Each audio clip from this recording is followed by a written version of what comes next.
Hello, my name is Lauren Carr, and I'm the Director of Education, Engagement, and Inclusion at Ensemble Theater Cincinnati. Welcome to ETC's Meet the Artists. Normally during the run of our productions on the second and third Thursdays after the show, we hold our Meet the Artists conversations in our lobby bar. But since these are not normal times, we wanted to be able to bring these great conversations to you where you are safe and healthy in your homes. So tonight, I have with me Lynn Meyers, the producing artistic director at Ensemble Theater Cincinnati, and we would like to have a conversation about auditions. Hi, everybody. So nice to be here. Hey, Lynn, how are you doing tonight? Doing great. Safe at home and missing everybody, but happy to connect via this wonderful opportunity. Awesome. So last week, we had a little trial with our Facebook Live, trying to just bring our engagement right to our patrons and our friends and all of our subscribers and everybody who's watching out in the social world. We talked about a little bit about how you got to ETC and some of your favorite past shows and what you could bring back. But today we want to talk a little bit more about, like, how do you cast those? Right. And if this pandemic, if I ever hear anybody saying that they are nervous about auditioning again, I am going to come get you, because come on, we're battling an unknown enemy here, and casting directors and directors are not unknown enemies. We're not enemies at all. We're friends. And frankly, a day that I get to spend watching auditions for me is a great day. I absolutely love watching actors. Well, so as many of you may know, every year Ensemble Theater holds a open call audition called Meals for Monologues. So that's where we get to sit down for several days in a row and just watch all of these incredible people come in and audition for us. So then can you talk to us a little bit about why we do this type of casting call and what are the benefits?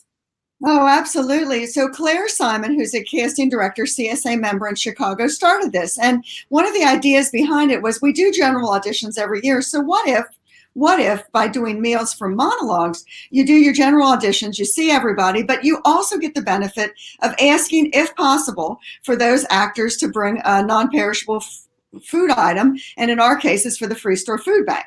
So what normally happens is we do this in December, and actors who can bring canned goods or a non-perishable item. But the real idea behind it is to do a big general open call. So anybody at any age, at any level of experience gets the chance to come in and spend 3 minutes with us and do a song or do a monologue or do something that they've always wanted to try, with absolutely no pressure. It is a very welcoming, open environment.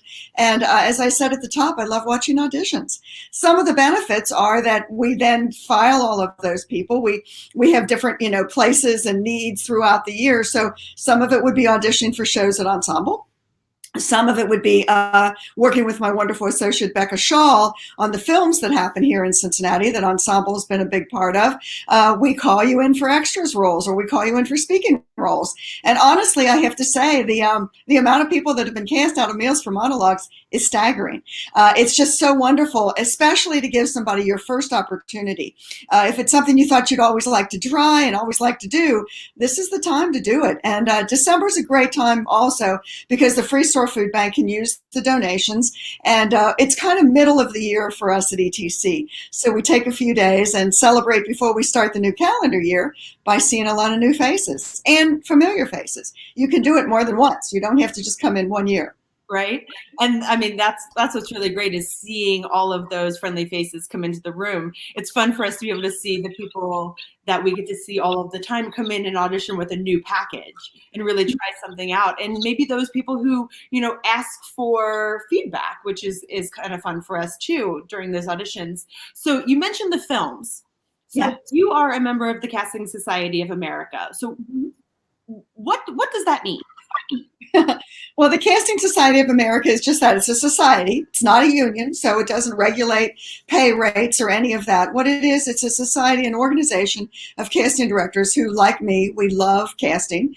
We love being part of making a film or producing a play, anything where you put the right pieces of the puzzle together. So the society has ethical standards that we adhere to. So, for example, you don't pay to audition. Casting directors do not take money from actors. Casting directors get paid from producers and not actors. No, we don't take money from actors. We're here. Think of us as shoppers. So the Casting Society of America is like massive people, shopping people. We go out and we look for great actors and we find them, and then we present them to the people that need them. So we're a matchmaker, a yenta in a way. We're out there. We're out there working for you. And the Casting Society is a society I'm very, very proud to be part of. I was welcomed into it after my first couple feature films that I worked on as location casting. And I'm very, very proud of the organization. It's a wonderful, ethical, terrific sort of stand post in the middle of the industry. I hear Bella behind you.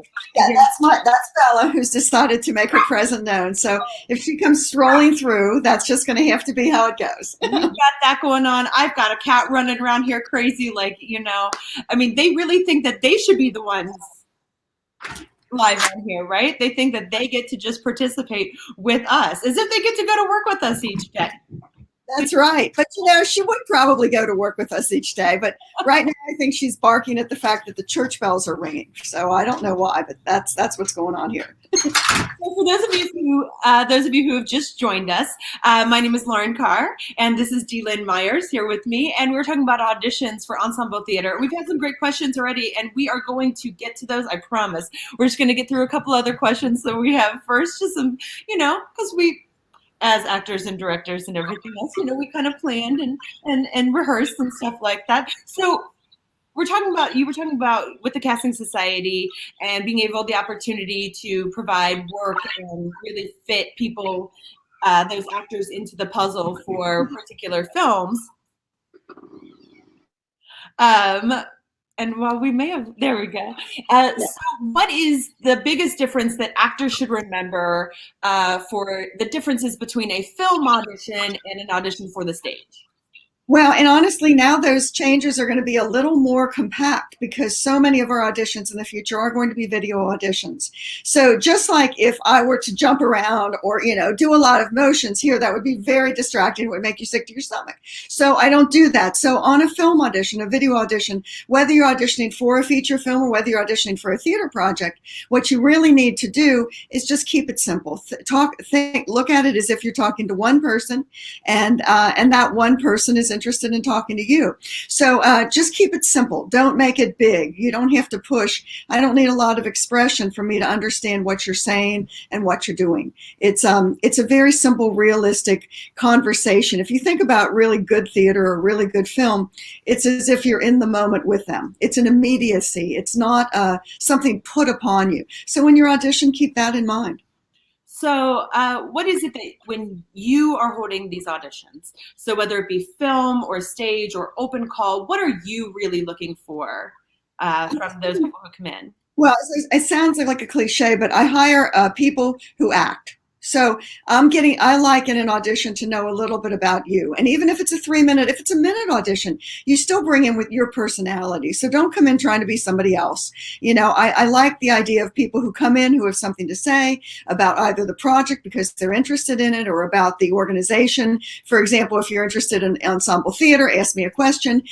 Just be yourself. It's not a performance. It's an audition. It's a job interview without all the stress of the white collar world. We're a very welcoming blue collar, happy to see you kind of world. So just come in and let the fears outside. There's no reason for that. I look for people who genuinely want to be there. And if you're nervous, that's fine. I'm nervous sometimes watching you. So, but just be honest about it. There's nothing you should never come into an audition and apologize. If you're doing a piece, You forget your lines, no big deal. If I wanted you to do a recording, I'd have you send a recording. But if you come in person, then just be yourself.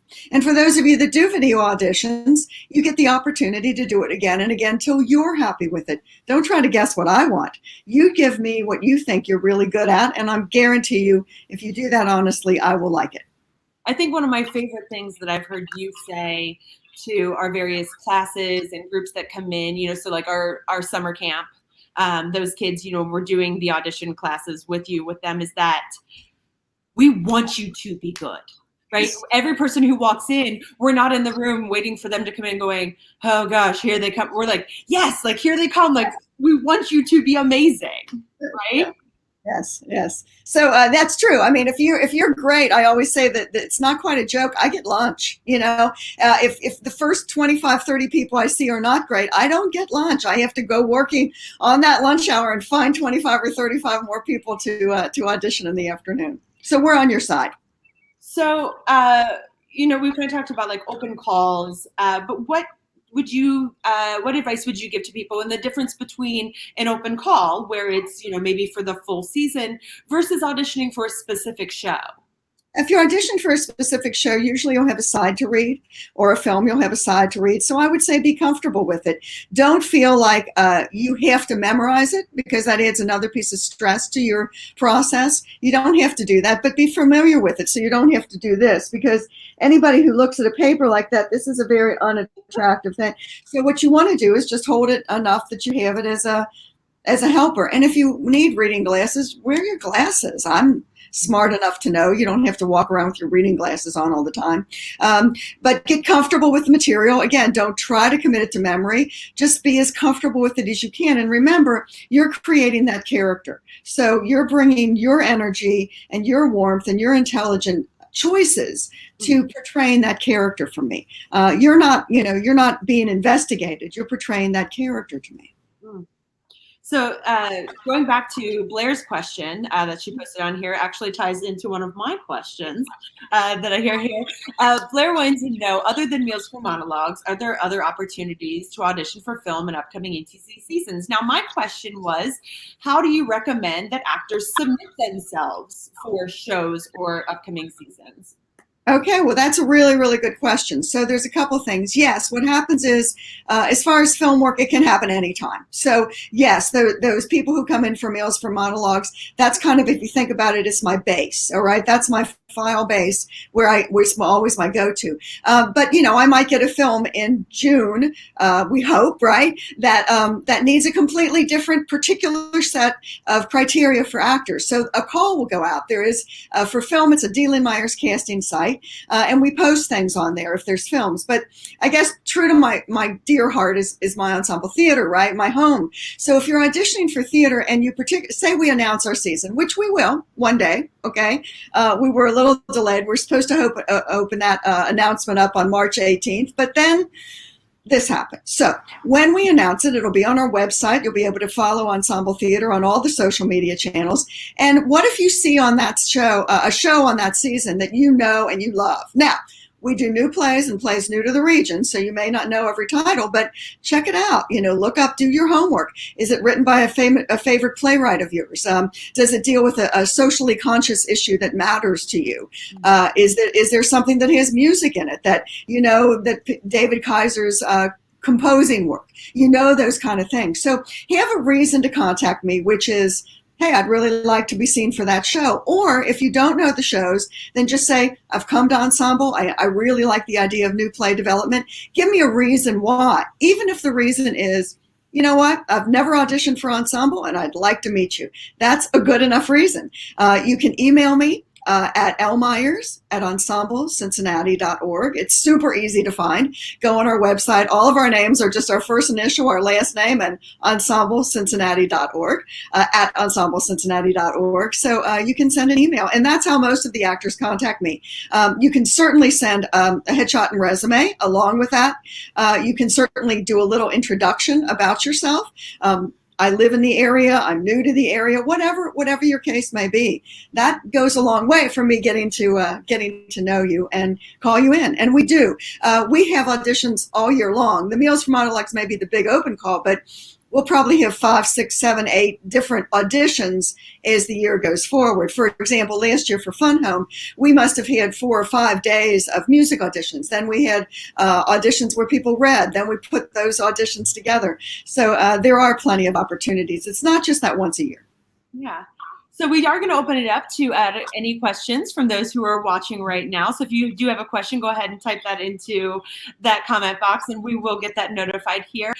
Lynn, one of the things that we started doing, it's been a couple years now. So in addition to our open call for Meals for Monologues, we've been fortunate enough to participate in the open call for actors with disabilities. Yes, and that's been great.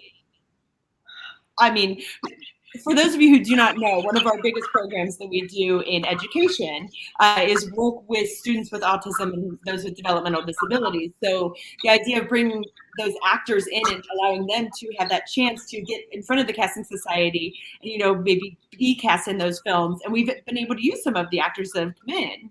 So yes, we have. That as we're getting some questions from our viewing audience right now. Sure. Let me give you a great example. There was several years ago, there was a film I cast in Cleveland, of all places, called Telling Lies in America. And there was a role in the breakdown that just said blind kid, 11 years old. So I went to the director and I said, can I hire a child who is visually impaired? Can I hire a child who may be blind? And he's like, well, do you think any of them want to act? I'm like, oh yeah, you see, they're just because they're blind doesn't mean they want to act. Well, he said yes, and Kevin Bacon was in that movie, who's a prince of a human being. So not only did we hire one actor who was visually impaired, but we hired his best friend too. And I went to a camp and up in that Cleveland area that summer and met these young men, and they both ended up working a couple of weeks on this film. We have a young actress, 10, 11-year-old actress who was born without part of her one leg, but she is very, very involved in gymnastics, and she's been in our movie, and nobody needed to even know that that was a part of it. You know, these people who have different abilities, it's really important to make sure that our community is seen on screen and on stage the way we're seen in life. And that goes for people with different abilities. That goes for people across the age spectrum, across the race spectrum. If we look at our city, I want to see films, and particularly I want to see at my theater where I work, I want to see the stage look like the audience and the audience look like the stage. We are at best in the art that we do a reflection of life. So what we want to do is make sure that people are included. I was thrilled that out of our first call for actors with different abilities, it's all right. They know she's going to bark. It's okay. She's now on camera barking. But they know that we got a call from a producer in town who needed a particular actress with a particular different ability. And because we had those auditions, we were able to connect those, and she got a really good job out of that. So I want you to, if you're listening to this and you've ever wanted to perform, or you've ever wanted to be part of the performing arts, don't stop yourself. Don't limit yourself. If you have that passion and you have that belief, I guarantee you have a talent that we need to see. Yeah. So just getting to some of the comments that we've gotten. Blair, yes, absolutely. Just contact Lynn, Meyers at ensemblecincinnati.org, definitely. Teresa, I'm so, you're talking about your daughter being involved in the public, and that's really, really exciting. So there was a question about from Lauren about asking about classes, adult acting classes, and that is something you and I have talked about, and it is something we would definitely like to get into the works. I know when we got the new space, that was one of the first things that we talked about when we opened the new theater, and I was able to come on board at ETC, was, trying to get just some of those things out there, because people are hungry, right? People do, and it's really wonderful to know that people want to continue to learn. So let's see. I'm just going to look through our questions right here. We will be working on that. We're going to reopen. Everybody, the whole world is going to reopen. We just have to be a little patient, which maybe isn't my strongest virtue. But we will reopen, and I do want to look into those classes. We have some wonderful people affiliated as good actors, good teachers at Ensemble, and I would love to open this beautiful rehearsal hall we have and some other spaces I call magic spaces at the theater to welcome you in and to work with you because, working in a class does something other than just skills and techniques. What it does is it helps you build confidence because you have a peer group to work with. I'm working with a couple classes right now up at CCM, the non-musical, but the drama majors. And, having that class come together, even if it's online, they give each other a lot of confidence and support. So I look forward to us being able to do that in the future. So Elliot has a question asking if we rely heavily on a performer's audition in the casting or their previous work or a combination of both. Yeah, it's a combination of both. Like I said, Elliot, it's about hiring a person who acts. So I wouldn't worry so much. It's funny. A lot of people, especially people in their 20s or 30s, are like, well, I don't have 5 feature films on my resume. I don't have 30 productions. I wouldn't expect you to. So don't worry about what you've done before. Concentrate on what you want to do next. And don't let maybe your lack of experience in either auditions or in performance stop you from trying now. We've had people that have come in and have done their first film in their 80s, and that's perfectly great. We've had people that have come in and done their first film when they were less than 8 years old. So it's all about the unique thing that you bring into the room, and just don't be afraid of it. Just if you like the idea of it, come on out. We had an open call for the movie Gotti, which may not have been our most shining moment here in Cincinnati, but nonetheless, a film I'm very proud of because a lot of really wonderfully strong and good intentioned people tried to make that movie work, and a lot of it did, some of it didn't, but we had over 1,000 people show up for an open call, and I bet you that 90% of those people ended up being used in that movie. Wow. So it's about saying, yeah, I can do that, and going down and spending a couple hours and filling out the sheet and getting your photo taken. That's another way that'll come up from time to time with film work. And I've hired actors to be in theater out of the film auditions and vice versa. Mm-hmm. So Jocelyn has written in with a question: if an actor has no acting experience, do you recommend taking classes before a formal audition? And I'd love to hear your thoughts on this, and then I can give mine as a acting teacher of those ages. Well, I think classes help because of that confidence thing I just mentioned for any age group, but I don't think they're essential. What I think is essential is that, last year, and I don't know if McKenna is watching or not, but last year, McKenna Farmer was in our summer camp classes, and I was looking for the right young woman to play the young character in Fun Home. So I turned to Lauren at lunchtime one day, and I said, I want a kid that looks just like that. And she's like, well, I don't know if she sings. I'm like, well, I'm not saying it has to be that kid, but that's who I want. She looks exactly like I want this part to be. So indeed, she came in the next day. Lauren gave her a CD. She came in and sang Ring of Keys a cappella and just completely knocked me out, right? So it wasn't that she had 20 years of acting experience when she was 9. It was just quite simply that she had a wonderful element to add to that show. She was just terrific and worked beautifully with the other two actresses together to make it a very special show. So yes, take the classes if you can, be part of the camp, even if it ends up being virtual this summer. But if your kid's interested, let them come in and give it a try. Just don't make them feel like they have to know so much because sometimes, they get into some bad habits. So Lauren, you want to speak to that? Yeah. So, I have had the privilege of teaching ages 5 to 18 acting classes for the past 17 years, all around the city and around the country, to be honest.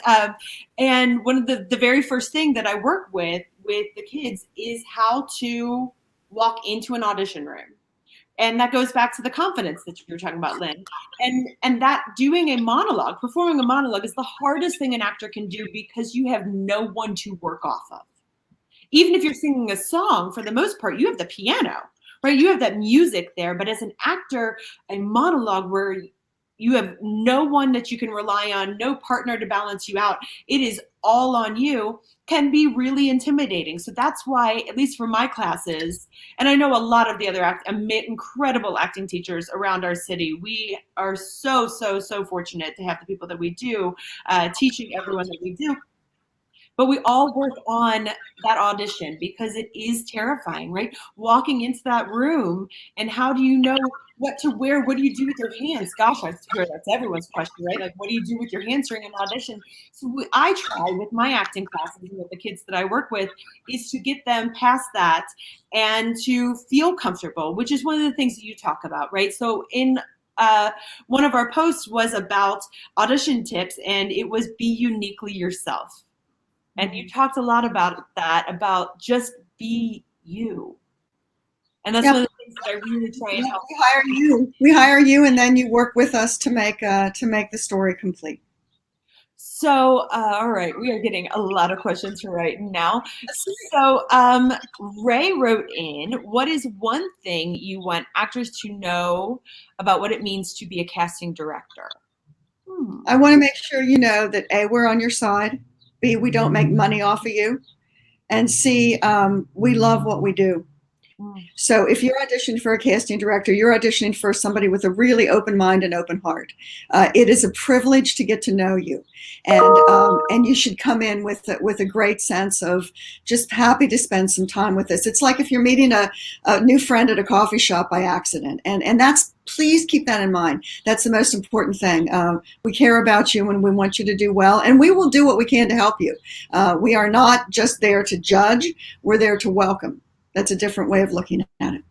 So Howard has written and said, only acting experience is community theater. Is that more positive or negative? And that he's heard it both ways. What do you think? Oh, well, I don't know that it's negative. I mean, experience is experience. And, Cincinnati and regions around the country have great community theaters. So, no, I would say experience is experience. And no one should tell you that that's bad. If you want to do something other than that, great. You come in and audition for other things. But no, being part of any ensemble, being part of any show is good experience. It gets you in the groove of working with other people and working within a time frame. So there's nothing bad about it. Anybody who says it's bad, that's just silly. They're being elitist for some reason, and there's no need for that. There's no need to worry about that. I know for me personally, I have worked in Cincinnati Community Theater and have met some of my closest friends that way and had incredible experiences. So I think it really is. And for me, in times, it was in place of those classes. Right, so the things we're talking about that you're learning and maybe taking an acting class, you can get a lot of that, ensemble work and that experience in doing a community theater production, and you get to also the added bonus of performing in front of all of the people. Right, right. It is kind of exciting.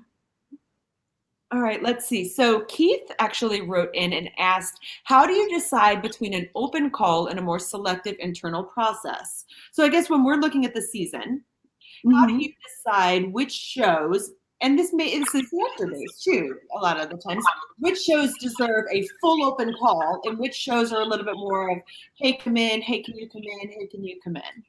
Well, it sometimes depends on the size of the show. Sometimes it depends on the needs of the show. So ensemble theater, for example, doesn't have a resident company of actors. We have actors who work with us on a regular basis, and I feel an extreme dedication to especially local professionals who have worked with us for a period of years. So there may be a role or a show even sometimes where I pick that show knowing that such and such and such and such and so are the perfect combination for that show. So I may not have an open call. I may not even have to have readings for that because I'm choosing that show with them in mind. On the other hand, I sometimes choose shows and I don't know off the top of my head, or I know 2 or 3 people, but I'm not really sure that's the right way to go. So we'll see a lot of people, and that's kind of depends on the how unusual or how wide a net we need to cast. I'd always err on the side of seeing more people than not seeing enough people. For the Wolves, for example, which one of my favorite shows, and Lauren AD'd that show for me, and it was a very special experience that we were doing this time last year. So it's like, my heart is aching for all those wonderful young actresses. But I can't tell you how many people I saw for that show. It must have been well over 100. And tapes from all over the country came in, and eventually I had to cast that show by closing my eyes and listening to some of the tapes that we did so that I could understand that people had different tonal quality, because there was so much overlap and discussion in the show, that I wanted to make sure that you could really discern between these women who were all going to be in a uniform. But yeah, we saw a lot of people for that, and we saw a lot of people for Fun Home, and then we saw, for 3 roles in Sex and Education, which we did earlier this year, we probably only saw about 15 people for 3 roles, because it was pretty exact what we needed. The guy there had to be tall enough to be a basketball player, so that limited the field a little bit. Yeah.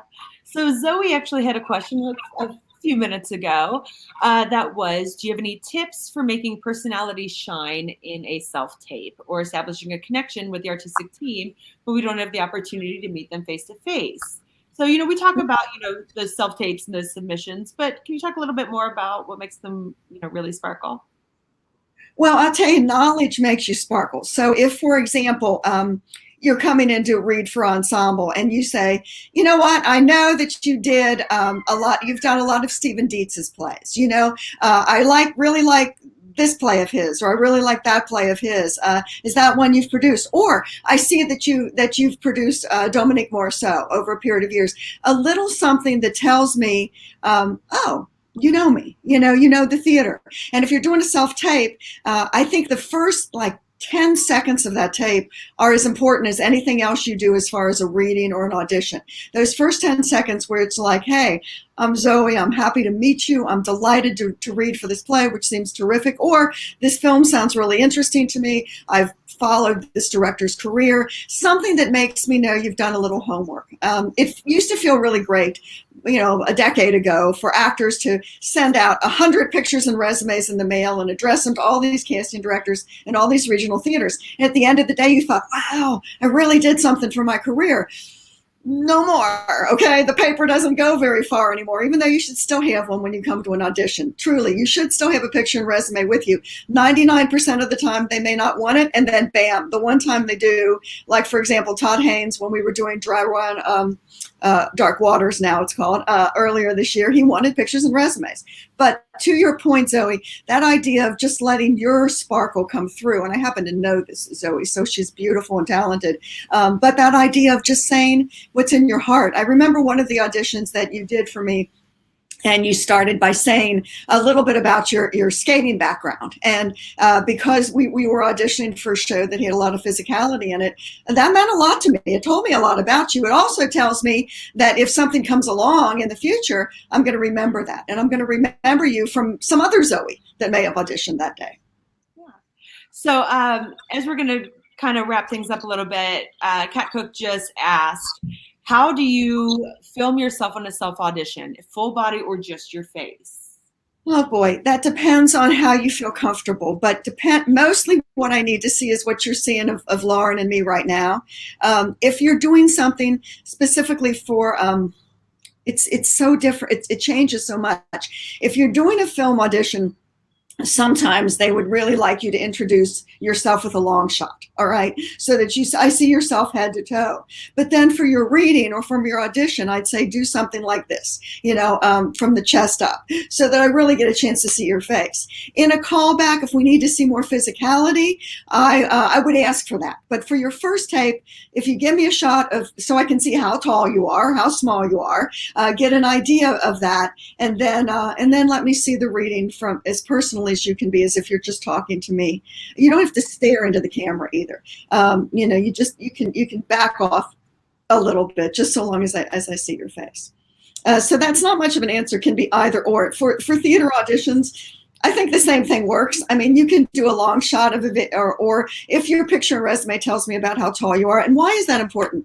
It's important because, for example, the very first film I ever worked on, location casting, was way back with The Shawshank Redemption.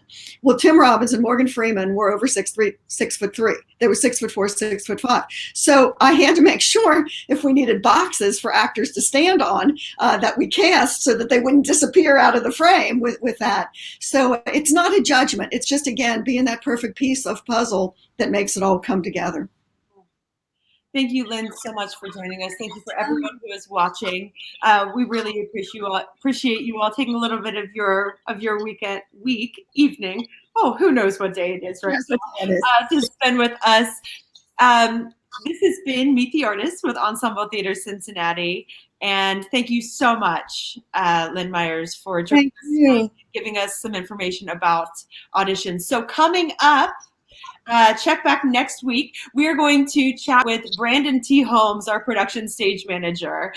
So we've got Brandon coming up next week, Aaron Carr, intimacy choreographer and theater practitioner after that, and then featuring the one and only Todd Almond on April 30th. So we're very excited. Thank you all so much for joining us tonight. Stay safe, stay sane. See you soon.